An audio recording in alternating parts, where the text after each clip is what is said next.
આજે આપણે બનાવીશું સાબુદાણાની ખીચડી।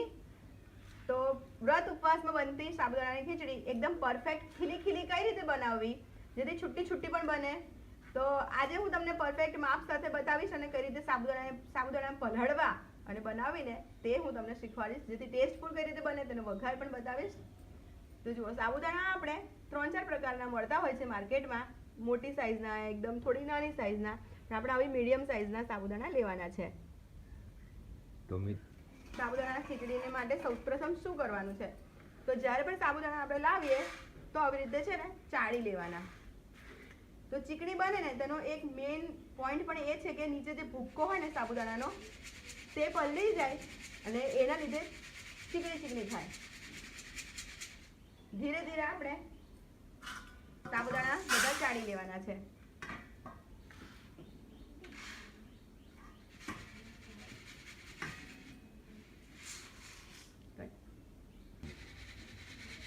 તો મિત્રો આપણે સાબુદાણા બધા સરસ ચાળી લીધા છે અને જુઓ, સાબુદાણા આપણે જ્યારે લાવીએ ત્યારે ભૂક્કો નીકળતો હોય, પણ હું સારી ક્વોલિટીના સાબુદાણા લાવી હતી તો ભૂક્કો ઓછો નીકળ્યો છે, પણ તમારે જરૂરથી ચાળી લેવાના। અને જો આવી રીતે કચરો પણ હોય તો કચરો પણ કાઢી લેવાનો। હવે આપણે સાબુદાણા સરસ ચાળી લીધા છે, આપણે પલાળી લઈશું।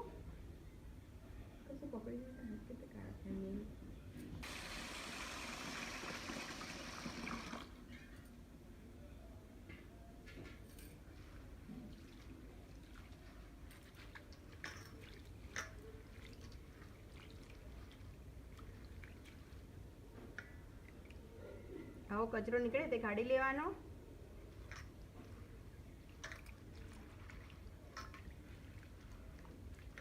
તો મિત્રો આપણે સાબુદાણાને જ્યાં સુધી આવી રીતે ડોળું પાણી થોડું ઓછું ના થાય ને સફેદ સફેદ ત્યાં સુધી ધોવાના, એટલે 2 કે 3 વખત આપણે સાબુદાણાને ધોઈ લેવાના છે।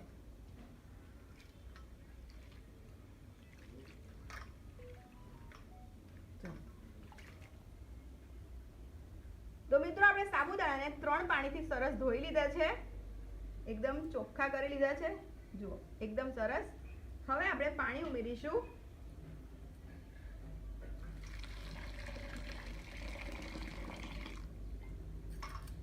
તો તમારે ખાસ એ વાતનું ધ્યાન રાખવાનું છે, સાબુદાણાની ખીચડી જો તમારે પરફેક્ટ બનાવવી હોય ને તો તમે કઈ રીતે પલાળો છો, એટલે કે સાબુદાણાને આપણે કેવી રીતે પલાળ્યા છે।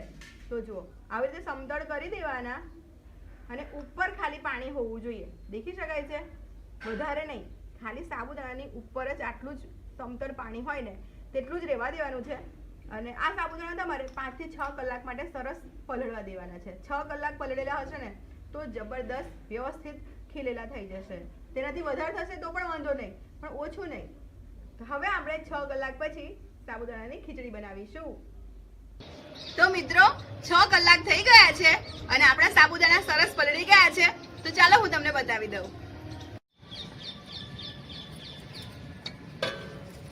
જુઓ, એકદમ સરસ આપણા સાબુદાણા ફૂલી ગયા છે, જુઓ એકદમ સરસ ખીલેલા ખીલેલા છે। તો આવી રીતે પકડતા આમ દાણો લેવાનો હાથમાં અને જુઓ આખો મેશ થઈ જાય છે, જુઓ એની જાતે।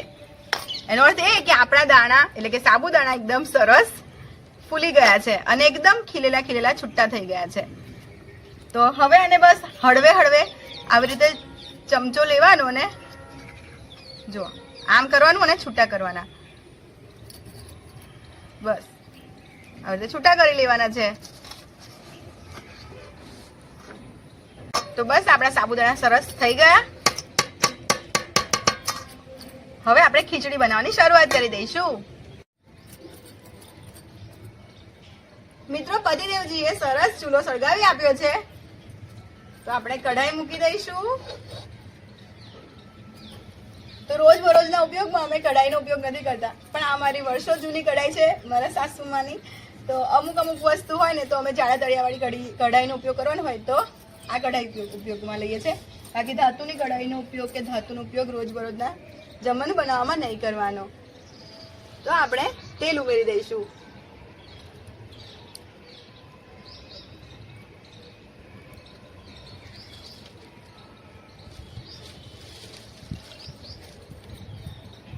પછી તમને હું બટાકા બતાવી દઉં. જુઓ, તો અમે આવી લાંબી કતરણ બનાવીએ છીએ અને અમુક લોકો આવી રીતે જો આવા કટ કરતા હોય, તો તમને જેવા સમારવા હોય તમે એવા સમારી શકો છો. આવી લાંબી કતરણ કાં તો આવી રીતે આપણે બટાકા ઉમેરવાના છે. આપણે 2 ચમચી જીરું ઉમેરી દઈશું. જીરુંને ખાલી તમારે જો તતડવા દેવાનું છે, બિલકુલ પણ બ્રાઉન નહીં થવા દેવાનું અને વધારે શેકાવા નહીં દેવાનું. હવે આપણે શિંગદાણા ઉમેરીશું. તો હું અહીં 100 ગ્રામ શિંગદાણા ઉમેરી રહી છું.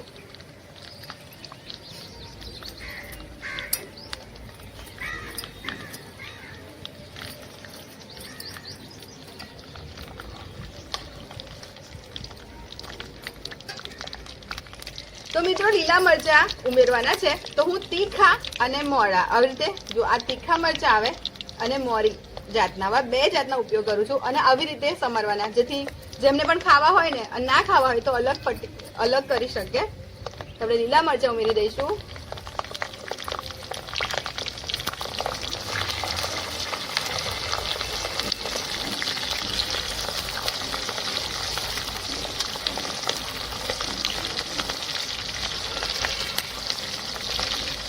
તો લીલા મરચા આપણે તેલમાં વધારે નહીં સંતળાવા દેવાના, કેમ કે હજી આપણે બટાકા ઉમેરીશું તો તેની સાથે પણ સંતળાશે. આપણે બટાકા ઉમેરી દઈશું.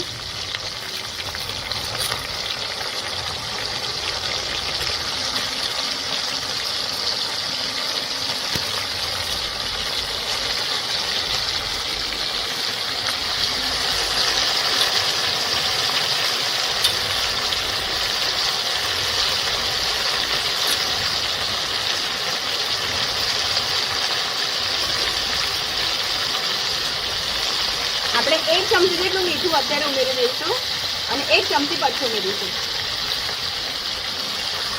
મિક્સ કરી લઈશું.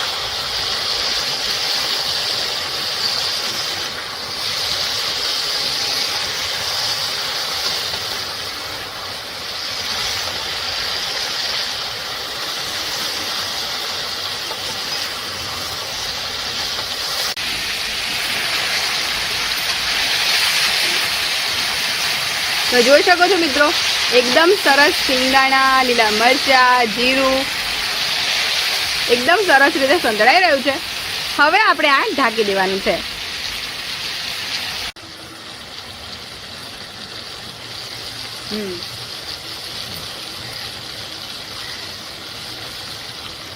બે થી 3 મિનિટ માટે આપણે ઢાંકી દઈશું.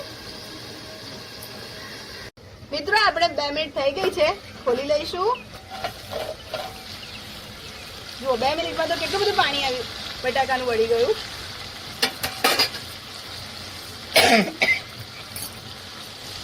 ફેરવી લઈશું.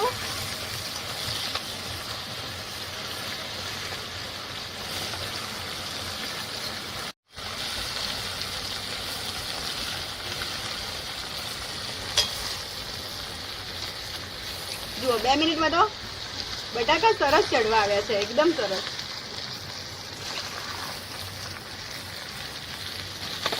તો આવી રીતે આપણે સમારીએ ને તો જલ્દી ઉતાવળ થઈ જાય. જુઓ તરત જ ચડી ગયા.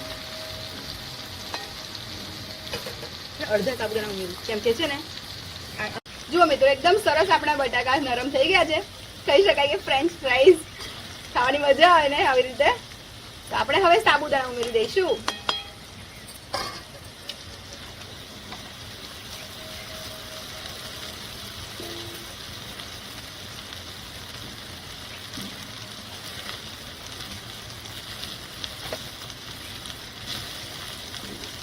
મિક્સ કરી લઈશું.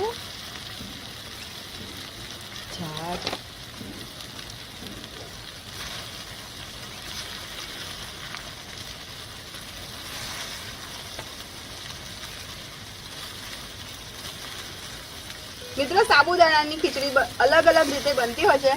અમુક લોકો ટામેટા નાખીને પણ બનાવતા હોય છે, પણ આ એકદમ સિમ્પલ રીતે બનતી સાબુદાણાની ખીચડી સ્વાદમાં જબરદસ્ત લાગતી હોય છે. આવી રીતે જરૂરથી એકવાર બનાવીને ટ્રાય કરી જોજો. અને તમે જોઈ શકો છો લાકડાની ઝાર મેં બહાર કાઢી દીધી છે, અંદર વધારે નથી. તો આવી રીતે મીડિયમ ફ્લેમ કરી દેવાની સાબુદાણા ઉમેર્યા બાદ. તો જેમની ખીલી ખીલીને નથી બનતી ને સાબુદાણાની ખીચડી, તો આ કારણ સૌથી પહેલું છે. મિક્સ કરી લઈશું સરસ રીતે આપણે. તો ચમચાનો ઉપયોગ આવો કાણાવાળો હોય ને તેવો કરવાનો. આવી રીતે કાણાવાળો ચમચાનો ઉપયોગ કરીએ ને તો ચોટે નહીં વધારે.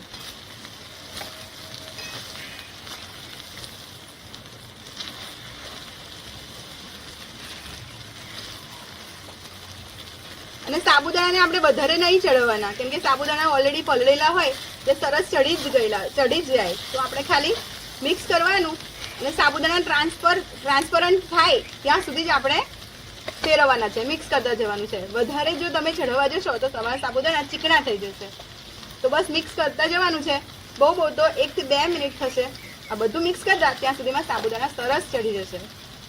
તો ઢાંકવાની પણ જરૂર નથી હોતી, ઘણા લોકો ઢાંકતા હોય છે.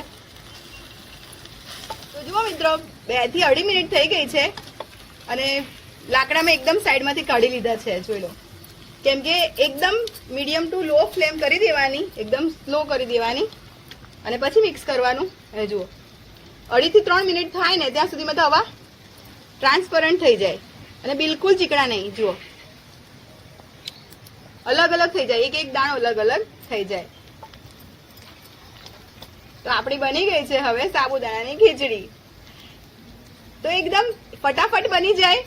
અને ટામેટા લીંબુનો રસ તમને નાખવો હોય તો તમારે આ સ્ટેજ પર ટામેટા નાખી દેવાના અને પછી લીંબુનો રસ ઉમેરી દેવાનો, એટલે સરસ મજાની બની જાય આપણી સાબુદાણાની ખીચડી. તો મિત્રો, આપણે 1 ચમચી મીઠું બટાકાને આપણે સિઝવવા માટે નાખ્યું હતું અને 1 ચમચી આપણે સાબુદાણાને સિઝવવા માટે નાખી દેવાનું. મિક્સ કરી લેવાનું.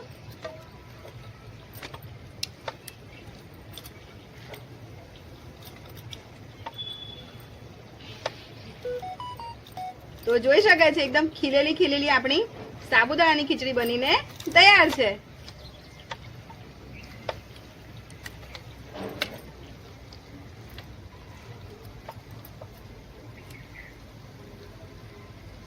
તો એકદમ જબરદસ્ત ટેસ્ટફુલ બને. આવી રીતે તમે બનાવજો, ચોક્કસથી જબરદસ્ત સ્વાદિષ્ટ બનશે.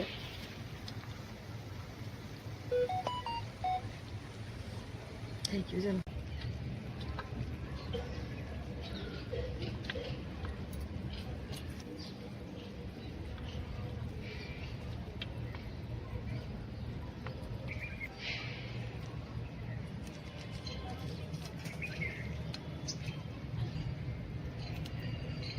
તો મિત્રો, એકદમ ખીલેલી એવી આપણી સાબુદાણાની ખીચડી બનીને તૈયાર છે. સાબુદાણાની ખીચડી તમે ઘણીવાર બનાવી હશે, પણ એકદમ સિમ્પલ રીતે આવી રીતે બનાવી દેજો, એકદમ ટેસ્ટફુલ બનશે. તો મિત્રો, આપણી ખીલેલી સાબુદાણાની ખીચડી તૈયાર છે. તો હું તમને ટેસ્ટ કરી બતાવું. અને બટાકાનું પ્રમાણ તમારે ઓછું રાખવું હોય તો તમે ઓછું રાખી શકો છો, પણ અમારા ઘરમાં બાળકો છે ને, તેમને આવી રીતે ફ્રેન્ચ ફ્રાઈઝ વાળા બટાકા હોય સાબુદાણાની ખીચડી સાથે તો ખૂબ જ પસંદ પડે, એટલે મેં વધારે ઉમેર્યા છે. તમારે ઓછા ઉમેરે તો તમારે ઓછા. હવે આટલી મસ્ત મજાની સાબુદાણાની ખીચડી, ફરાળી ખીચડી ટેસ્ટ કરશું.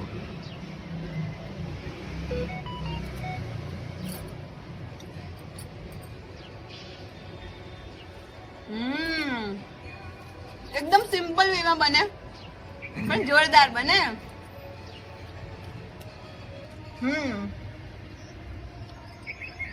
તો મિત્રો, તમને મારી આ સાબુદાણાની ખીચડી બનાવવાની રીત કેવી લાગી એ કોમેન્ટમાં જરૂરથી કહેજો. અને જો તમને મારી આ રેસીપી પસંદ આવી હોય તો એક લાઈક વિડીયોને જરૂરથી કરી દેજો. ચેનલને સબસ્ક્રાઇબ કરતા જજો જો નવા આવ્યા હોય તો, જેથી આપણે વારે ઘડીએ મળતા રહીએ ને. તો મિત્રો, ત્યાં સુધી તમારું ધ્યાન રાખજો. ફરીથી મળીશું એક મસ્ત મજાની રેસીપી સાથે. Love you all.